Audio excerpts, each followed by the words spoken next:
Hello, this is Kristen with Scrapping on the Fly, and today I am doing another page in my Disney book.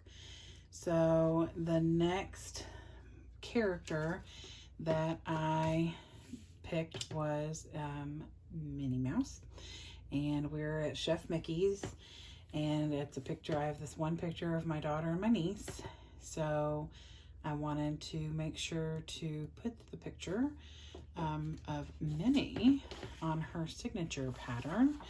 So this actually matches her dress, which is why I went ahead and mounted this, or matted this on this pink paper so it would stand out a little. And I am just putting a little tear and tape down so that I can mat it when I put it down when I'm ready. So the other thing that I have for this page is this autograph page from our autograph book.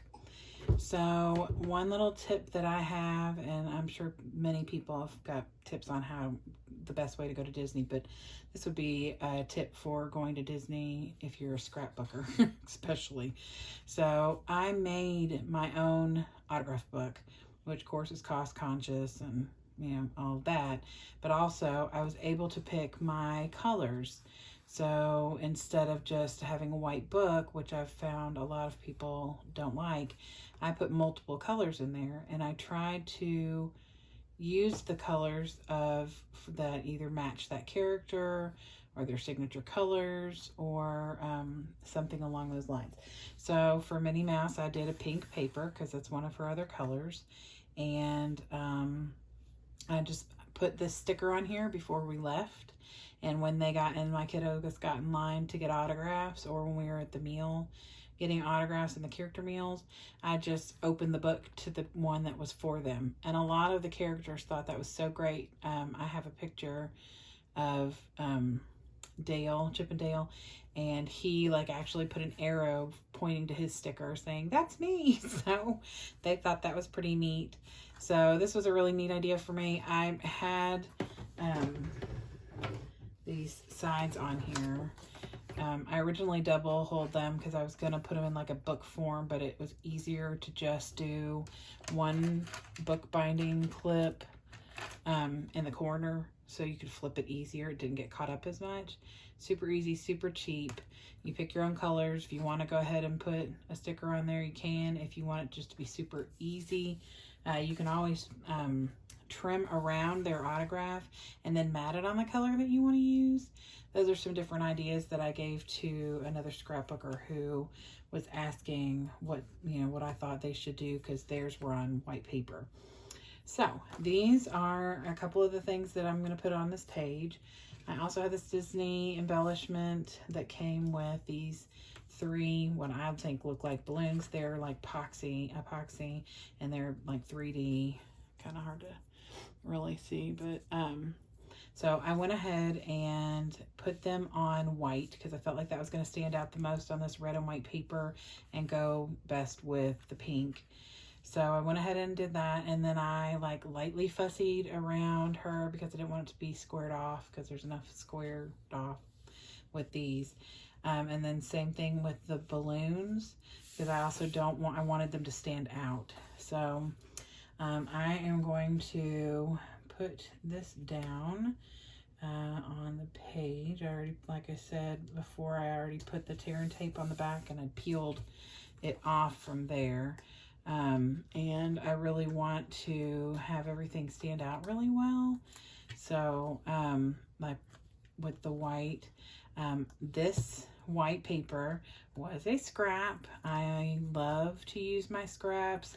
I have a ton of them, like a ton, and I really try.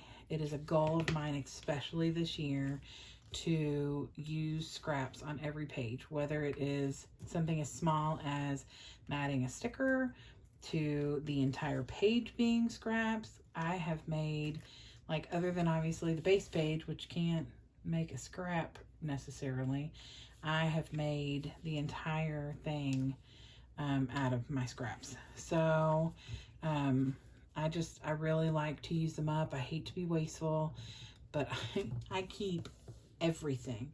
This is probably the smallest thing that I won't keep. And if this were a little thicker right here, I probably would still keep it because I can use it. Like if I was wanting to mat a picture, I could put this under here and I could mat that with just that little bit of white sticking out on the side. It's stuck down right now. You can't get it all the way in there, but like I could use this for that. And I'm really bad about keeping that stuff. So I definitely try and use scraps as much as possible. So the matting on here is from a scrap from where I used the rest of that page for something else. This white paper was a scrap from where I had also matted some pictures earlier. So that is just my thing. I love to use up my scraps. I've been trying to go through my stash because I have so many stickers.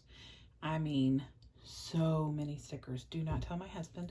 I have like 5 binders and like 6 shoe boxes and a spinner and boxes and drawers, and they're everywhere. So, but I love them all. So I've been trying to use those up, and so that's what I'm trying to do right now. Other than if I need something specific, I am trying to use what I have. So this is one of the cards. Back in the day, they gave you these cards, and it had like your meal plan and all that kind of stuff on it. And I have other characters, so I'm going to use those on their page. But I thought I would add hers because I needed a little something else. So I'm going to stick these down, and I believe I'm going to draw or use some thread to bring these down to make them look like balloons, and either have her hold them or just have the string go behind her picture, her sticker. So that is pretty much my layout. So the other thing that I wanted to point out is I am not the type of scrapbooker who plans and lays everything out and gets everything together and makes kits and stuff. I really admire those people because I think that they are fantastic, and I would love to be a little bit more like that. But really, my style is like the name of my YouTube channel, Scrapping on the Fly. Like, I rarely have a plan. I typically don't have like a layout or anything to go by.